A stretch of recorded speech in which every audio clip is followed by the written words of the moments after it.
Come on, come on.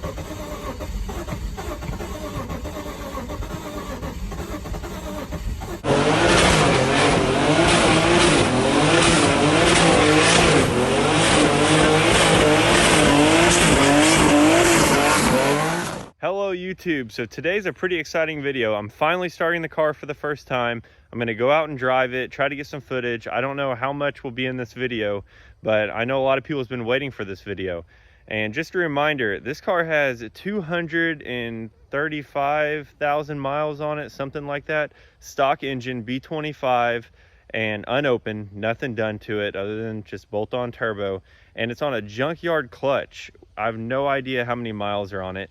I'm gonna run it until it goes and then I'll upgrade. Don't do what I do though. You probably should upgrade it while you're turboing the car so you don't run into any issues. But we're gonna see if this thing holds and hopefully it rips. The car is pretty well all together now. There's a few little things that I could button up, but I can go ahead and do the first start on it.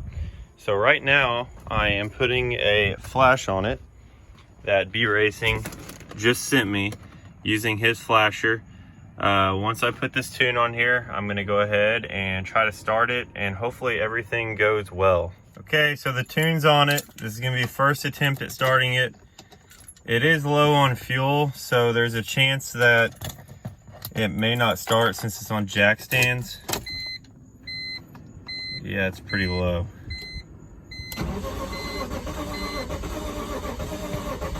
Come on, come on.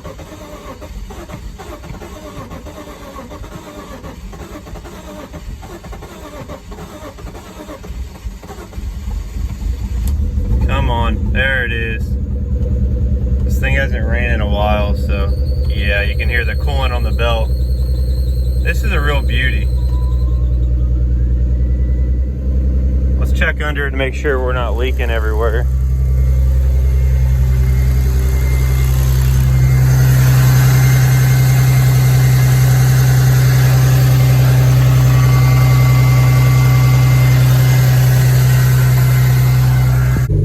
Running pretty good. I actually have to wire up the AFR sensor yet before I actually drive the car. That's what I was working on. And then I'll let it on the ground and actually give it some more revs and stuff. I just don't want to mess it up. But yeah, it's running pretty dang good for first start. And it's pretty quiet like I thought it would be. The idea is it'll be loud when you get on it.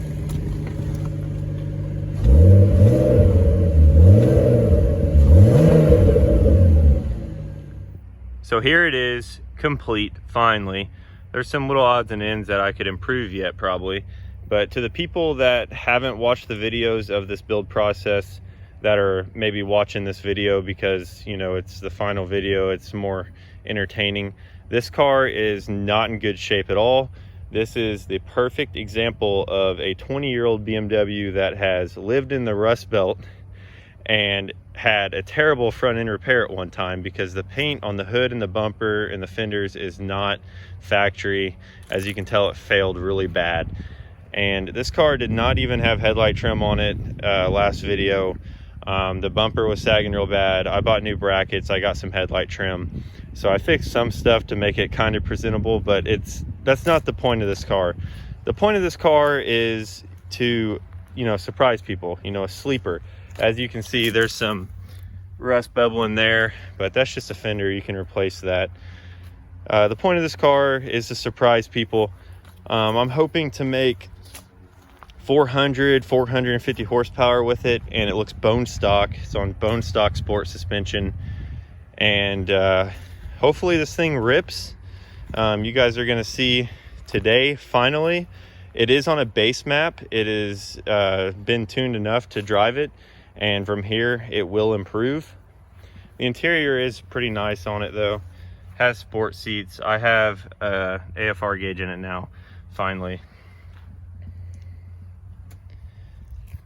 But the interior is nice. Air conditioning works great, blows cold, heat works great. It's a comfortable car, but the outside, not so great.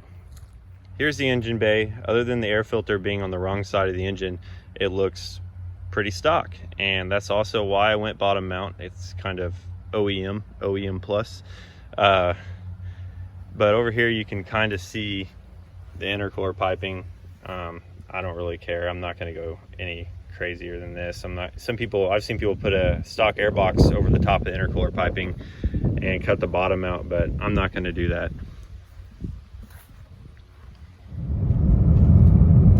Let's just do a second gear pull here.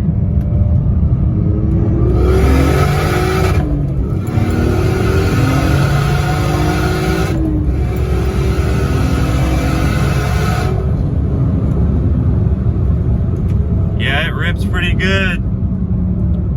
There's a lot of room for improvement too, so that's pretty exciting. I don't know if I should really launch it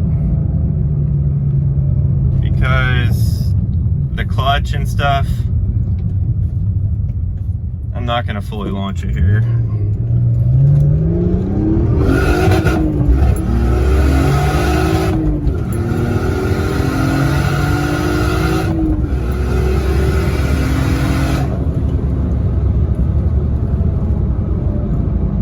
Yeah, that's awesome. That's awesome. It's only on a 10-pound spring, so I do plan on going up a little bit, and I could go even more if I went 85. And the flutter sounds great.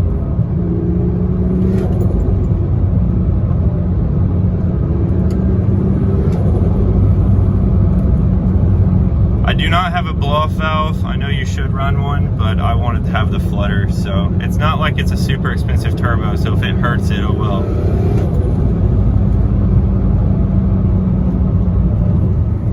Even just cruising, it just sounds great.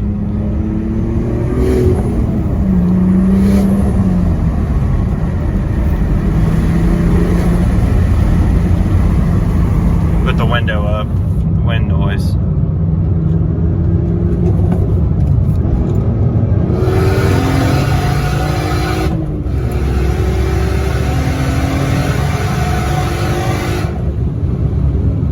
Oh yeah, it just keeps on pulling too.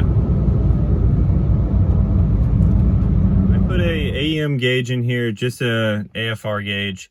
I'm going to be switching it out with a Innovate PSB1 that shows your AFR and your boost at the same time. It's actually the one that I used on my red car because that way you only need one gauge and it'll do both. And I'm also having issues with this gauge. I've had it for a long time. This AEM is not allowing me to log. So something's messed up on the board and the gauge, and it's not sending the numbers through the serial to my computer for logging. So for me to continue and get out of this base map, I'm going to have to switch it anyways. This was a great gauge though. I'm not dissing on it at all. It lasted me 3 or 4 years. So it's just time to upgrade. This is the PSB1 gauge that I run in my red car. I'll be running it on the blue car. It's weird sitting in this car. It hasn't ran in a long time. Makes me kind of want to fix it, but it's going to cost a lot of money. And this is some disrespect to natural brown interior when you have cams and everything just sitting in here on the seat. But when you blow something up and get mad, you just don't care anymore. But soon. That went really well. The AC works great. And if you take your time, you know, sometimes first starts can go well with, you know, a few hiccups here and there. But to be able to go out and rip the car like that on a base map is awesome, and it feels great. I will be going to a 12-pound spring once this car is tuned on 10 pounds just to keep it safe. I will be going 12-pound spring, and it will stay on 93, and I would like to try 16-pound spring eventually on E85.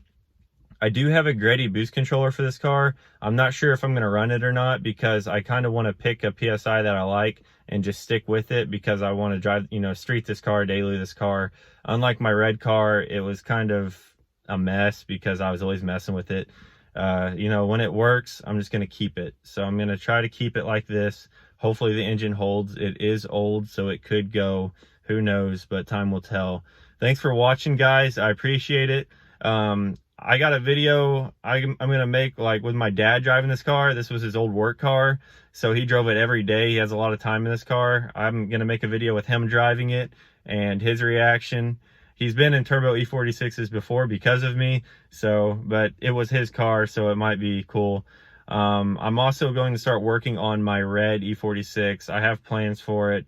I'm definitely going to start probably ordering stuff for it. I don't know if I'm going to be making content over it yet, but I have another E46 that I'm building here mid-October. I'm starting on it. I'm not sure the exact date yet, and it's going to be really similar to this car. It's on a customer car. It's a 330 and with the ZF 5-speed manual. It will be bottom mount, same kit, the B Racing kit, and I will be doing the work. So I may make a series over that if people want to see more.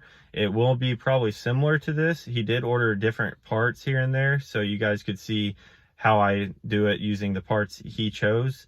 Just let me know in the comments. Thanks a lot, guys.